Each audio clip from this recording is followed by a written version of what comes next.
মাজতে বান আহি কিছু পানী কম হৈছিল বুলি আশা কৰা হৈছিল, কিন্তু আমি আজি বৰ্তমান দেখিছোঁ যে টিয়ক অঞ্চলৰ এই টিয়ক চাহ বাগিচাকে প্ৰমুখ কৰি এই কেইবা অঞ্চলত আচলতে ব্যাপকভাৱে প্ৰভাৱিত কৰিছে। বহু লোক কিন্তু আক্ৰান্ত হৈছে। বিশেষকৈ মই আজি টিয়ক চাহ বাগিচাত ইয়াত আহিছোঁ, প্ৰায় 300 লোকে ইয়াত আক্ৰান্ত হৈছে। মানুহৰ ঘৰত পানী সোমাইছে। আগতো তেওঁলোকৰ ঘৰত যেতিয়া পানী সোমাইছে বহুখিনি তেখেতলোকৰ নষ্ট হৈছে, ক্ষতি হৈছে।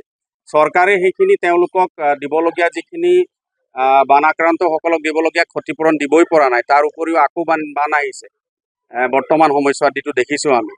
আৰু আমি আগতো কৈছোঁ যে চৰকাৰৰ আচলতে এই বান বা যিকোনো প্ৰাকৃতিক দুৰ্যোগৰ মোকাবিলা কৰিবৰ কাৰণে যি ধৰণে ৰাজ্যিক দুৰ্যোগ ব্যৱস্থাপনা যিটো আছে বা প্ৰাধিকৰণ দিছোঁ, তেওঁলোকৰ সষ্টমৰ অভাৱৰ বাবে, দায়িত্বহীনতাৰ বাবে আজি হয়তো 150-200 লোকসকলে ইতিমধ্যে বানত আক্ৰান্ত হৈ পেলাই তেওঁলোকে মৃত্যুবৰণ কৰিছে। কাৰণ আমি 200 কেলে ক'বলগীয়া হৈছে, কাৰণ এতিয়ালৈকে কেইজনক এতিয়া কিন্তু সন্ধানহীন, তেওঁলোকক বিচাৰি পোৱা হোৱা নাই। দ্বিতীয়তে, এতিয়া বানৰ পাছত আমি এটা ব্যাপকভাৱে এটা পেণ্ডেমিক কণ্ডিশ্যন এটা দেখিবলৈ পাইছোঁ। সোণাৰী আৰু নাজিৰা অঞ্চলৰ কেইবাটা গাঁও আৰু বাগিচা অঞ্চলত বানৰ পাছত এতিয়া যিটো বিভীষিকা আৰম্ভ হ'ব গৈ আছে, স্বাস্থ্যকৰ এটা বিভীষিকা আৰম্ভ হৈ গৈছে। ডায়েৰিয়া আৰু তীব্ৰ জ্বৰৰ এটা প্ৰক্ষেপত গৈ পেলাই কেইবাজন মানুহৰ মৃত্যুবৰণ কৰিছে। চৰকাৰৰ এই বিভাগৰ দায়িত্বহীনতা বৰ্তমান দেখা গৈছে যে অশোক সিংহাল ডাঙৰীয়াৰ নেতৃত্বত থকা আৰু তেওঁৰ দায়িত্বত থকা স্বাস্থ্য বিভাগৰ দায়িত্বহীনতাৰ কাৰণে অসমৰ কেইবাগৰাকী বানপীড়িত লোকসকলৰ মৃত্যুবৰণ কৰিছে বুলি ইতিমধ্যে বাতৰি প্ৰকাশ পাইছে। এতিয়া আমি স্পষ্ট এটা কথা কৈছোঁ, ঘননায়ক আৰু সেই যি লোকসকলে ইতিমধ্যে বানত আক্ৰান্ত হৈছে আৰু তেওঁলোকে স্বাস্থ্যকৰ অৱনতি হোৱাৰ ফলত তেওঁলোকৰ মৃত্যুবৰণ কৰিছে, আৰু যাতে তেনেকুৱা ধৰণৰ লোকসকলৰ কোনো লোকৰ যাতে স্বাস্থ্যৰ চিকিৎসা বিভাগৰ গাফিলতিৰ কাৰণে মৃত্যু নকৰে, তাৰ কাৰণে চৰকাৰৰ এই চিকিৎসা বিভাগ সষ্টম হ'ব লাগে।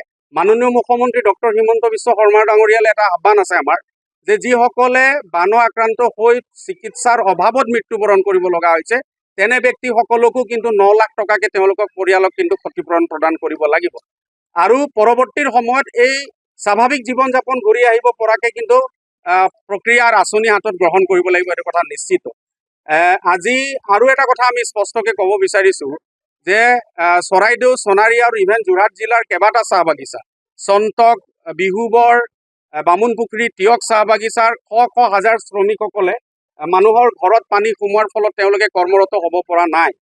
ফলস্বৰূপে ইণ্ডাষ্ট্ৰী চাহ বাগিচাবিলাকৰো কিন্তু লোকচানত ভুগিব লগা হৈছে। দ্বিতীয়তে, শ্ৰমিকসকলেও তেওঁলোকে আনকি কামলৈ যদি যাব পৰা নাই, তেওঁলোকক কিন্তু বেতন প্ৰদান কৰাৰ কোনো ব্যৱস্থা নাই। ৰামেশ্বৰ তেলী ডাঙৰীয়া শ্ৰম কল্যাণ মন্ত্ৰী যদিও এতিয়ালৈকে তেখেতৰ কোনো ধৰণৰ পদক্ষেপ, তেখেতৰ মতামত বা মন্তব্য আজি তাৰিখলৈকে আমি দেখিবলৈ পোৱা নাই।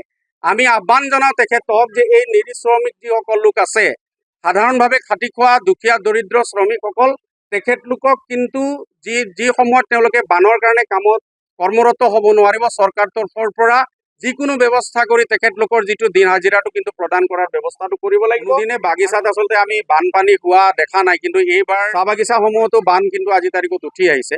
আৰু এইটো আমি ভাবোঁ যে এইটো প্ৰাকৃতিকেই বুলি নহয়, ইয়াত কিছুমান আচলতে মানুহে সৃষ্টি কৰা কৃত্ৰিম বানৰ ফলত এইফালে আৰু চৰকাৰৰ বিভিন্ন ধৰণৰ যিবিলাক বান নিয়ন্ত্ৰণ কৰিবৰ কাৰণে যি ধৰণে তেওঁলোকৰ মথাউৰি ব্যৱস্থা বা পানী ওলাই যোৱা যিটো আউটলেট, সেইসমূহক বিজ্ঞানসন্মতভাৱে যি ধৰণে তেওঁলোকে ব্যৱস্থা কৰিব লাগিছে, তাৰ অভাৱৰ ফলত বাগিচা অঞ্চলত আচলতে ইতিমধ্যে বাগানত পানী সোমাবলগীয়া হৈছে।